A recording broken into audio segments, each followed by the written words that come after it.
Octobre 2013, à quelques jours de la fête de la Tabaski, moutons, bœufs et autres ruminants sont débarqués en grand nombre dans les enclos de l'abattoir de Port-Bouët.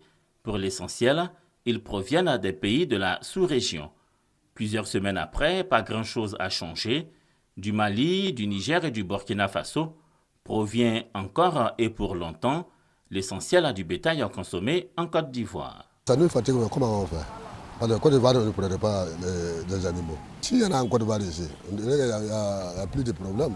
Un mouton qui te paye à 40 000 là-bas, si tu veux, il faut aller dans les 90 000. Un bœuf qui quitte en provenance du Mali, qui vient ici, que j'achète à 250 000 francs. Si c'est produit ici même, je peux l'acheter à 200 000 francs. Conséquence, le kilogramme de viande qui valait en 1999 environ 1300 francs CFA coûte aujourd'hui entre 2000 et 2500 francs CFA. Le constat s'impose de lui-même, la Côte d'Ivoire est bien loin d'être autosuffisante en matière de protéines animales. Pendant la grande instabilité politique de 1999 à 2011, de nombreux élevages privés et des infrastructures de production, en grande partie situées dans le nord du pays, ont été détruits.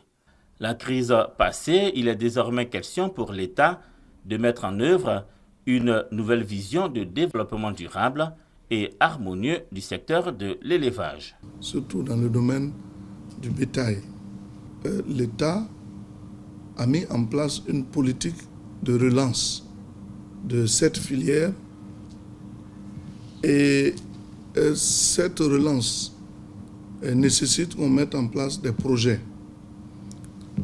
On peut penser par exemple au projet qui est le programme de gestion intégrée des ranchs et stations d'élevage. Un autre projet est dénommé PADECI, qui est un projet qui s'occupe du développement de l'élevage en Côte d'Ivoire. Un autre projet, PASA-HPV, qui est le projet d'amélioration de la santé animale et de l'hygiène publique vétérinaire. Intéressons-nous au projet d'appui au développement de l'élevage en Côte d'Ivoire. Nous sommes une structure de financement à crédit. Nos crédits vont d'un montant de 2 millions à 20 millions de francs CFA. Nous avons 252 bénéficiaires.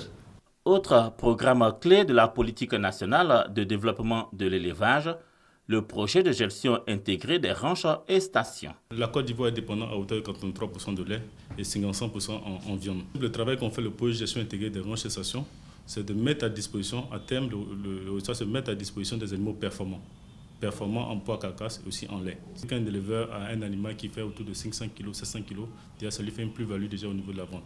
Quand un éleveur, par exemple, a une vache laitière, une vache métisse plutôt, qui tourne autour de 7 à 8 litres de lait déjà, ça lui fait déjà un gain quotidien. En ce moment, on travaille sur les bœufs, les moutons et les cabrets. Au moins 5 projets sont en cours de réalisation par le ministère des Ressources animales et halieutiques.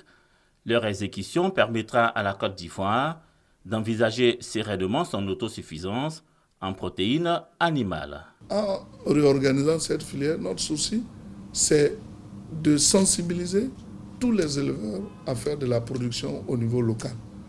Relancer la filière bétail nationale nécessite de gros moyens financiers. L'État de Côte d'Ivoire en a conscience, surtout de ce qu'il faut trouver des partenaires pour soutenir cette politique. L'autre aspect qui, pour nous aussi, compte dans la relance de la filière bétail, c'est le partenariat public-privé que nous entendons mettre en place. Il ne faut pas tout attendre de l'État. Et d'ailleurs, le budget de l'État de Côte d'Ivoire ne peut pas nous permettre à lui seul de financer tous les différents projets. Il faut donc se tourner vers l'extérieur. Et en la matière, beaucoup d'opérateurs économiques sont intéressés par les ranchs que nous avons sur le territoire national.